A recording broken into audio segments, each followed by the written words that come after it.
How to grow your painting business with only $500. Today, I will show you how I went from making $0 a month to making $72,000 a month with my painting business. So to start off, I'll start with a little story about the first phase of my painting business. So I was sitting in my office, pulling my hair, my eyes red as fuck because I couldn't understand why the leads were not coming in. And I sat there thinking to myself of different ways to get leads.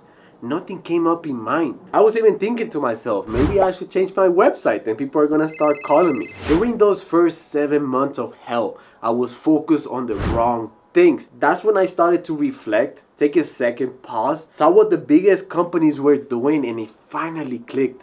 It was like this chip that came inside me. I said, I have to go all in on marketing. It didn't matter how risky it was. I've been contemplating it. I knew I had to do it. I was just putting it aside because it was risky. But I told myself, hey Carlos, you're either going to succeed or you're going to die trying. At the end of the day, I got myself into a $25,000 debt. But after so much trial and error, I finally cracked the code on how to get leads to grow my painting business. And I realized that the only way to grow is by taking risks when others are too afraid to do so. So if you have $500 to grow your painting business, spend it on marketing. You don't have to get on a $25,000 debt like I did, but if you use those $500 to use it on marketing, you're gonna be on the right path. And I learned that spending on marketing is necessary because, like I said before, I got myself into $25,000 in debt just to make it work. But I realized that the reason I wanted to grow my painting business was because I cared for my family. And that's exactly why I didn't want to give up. The fear of being $25,000 in debt was less painful than being a loser and not being able to provide for my family. So putting the video aside, I want to talk to you and ask you a very personal question. Is spending $500 on marketing more painful than giving up on your dreams of growing your painting business? You might have a reason why you're doing it. Is it more painful spending $500 to see if it works rather than actually growing your painting business for whatever reason? You might care for your family, you don't want to be a loser. It doesn't matter what you want to do. The question is, would you rather save $500 and remain a loser or risk your $500 to be successful? If the answer is yes to keeping the $500, then stay broke. Keep your $500 and leave this video because this is not for you. This is for the people who are actually ambitious. But if the answer is no, then don't be afraid to spend it. Spending on marketing can cause fear, like I mentioned before, because we don't want to waste our money. We feel like we're losing money. But investing in marketing is necessary, and it's like a lake. You feel like you're going to drown if you jump into the lake. But once you have the balls to jump in, you realize that it's not as deep as you thought it was going to be.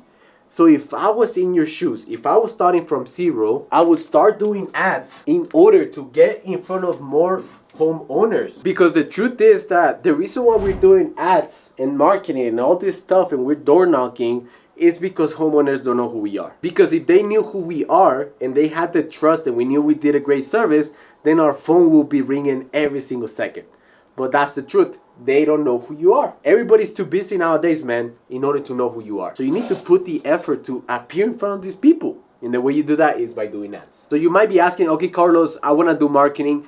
What platform should I focus on? So what worked for me was doing Facebook ads and door knocking. I did try Google ads. It didn't work for me, if I'm being completely honest. I do want to warn you of something, and the truth is that Facebook ads, you should really know what you're doing. Otherwise, you're just going to flush your money. That's why I had to get $25,000 in debt to make it work. So with your $500, I would buy flyers to start off and then go door knocking. And what you're going to be doing is that you're going to try to get estimates when door knocking. If they don't answer the door, you leave a flyer. They usually do call back. Some of them, not all of them, but some of them do call from the flyers. Then once you start getting more capital, or you know someone who can do Facebook ads, right?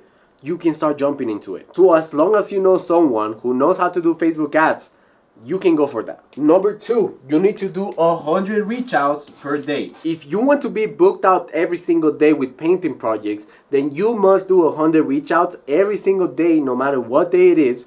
And what this basically means is that regardless if you're currently booked out, you're doing projects, which is awesome, and you cannot take on more painting projects, or if you're barely starting out every single day you're knocking on 100 doors. You're spending $100 on marketing. You're doing them cold calls, calling the realtors or real estate agents. The whole point is that you're never staying complacent thinking that you're safe. So you're doing ads door to door or cold calls. And in this one, you're spending $100 a day. In this one, you're knocking 100 houses. Or this one, you're doing 100 cold calls. If you do this every single day, and by the way, it doesn't have to be just one specifically. I do suggest you to focus on one, master one first, and then move on to other ones. But you could break it down, $50 a day on ads and 50 houses. That in total you're doing 100. Or you can knock 50 houses and do 50 cold calls to real estate agents. The whole point is that you're not staying comfortable enough to believe that you're set, because we never are. And most of the people will tell you to chill out and not to push too hard anymore once you start achieving a little bit of success, but they are intentionally or unintentionally trying to drift you away from your goal. So you need to ignore those lies.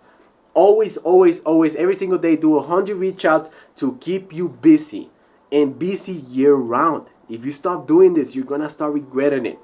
But if you keep doing it, you never ever have to be begging for more painting projects. So the third thing, and it comes back to the second one, keep doing what gets you money. You always have to do what got you the previous result. So quick story to emphasize this. So once I started to make around $30,000 a month with my painting business, I was sitting in my office chilling because I didn't have to worry about money anymore.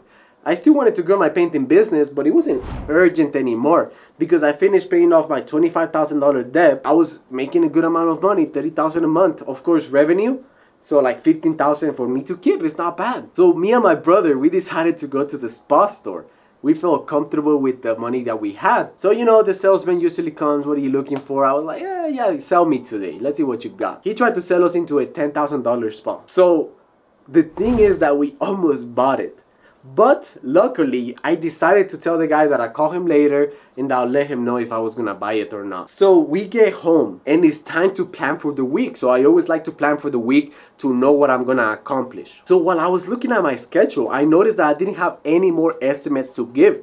We were still booked out for a couple of months, don't get me wrong, but I was confused why I didn't have estimates. And that's when I realized with my brother that we stopped running ads and doing door knocking. So we made a little projection. We were like, yo, if we keep doing this, if we don't have estimates and we don't do any of what got us results, eventually we're not gonna have any jobs. We're gonna be screwed. We're not gonna be making $30,000 a month. So we said, you know what, fuck this spot. We need to spend this money on ads. We got back to door knocking while we were doing advertisement, and the estimates, they started putting in again, like water. So I realized that if you stop doing the thing that got you results before, you will slowly start losing traction.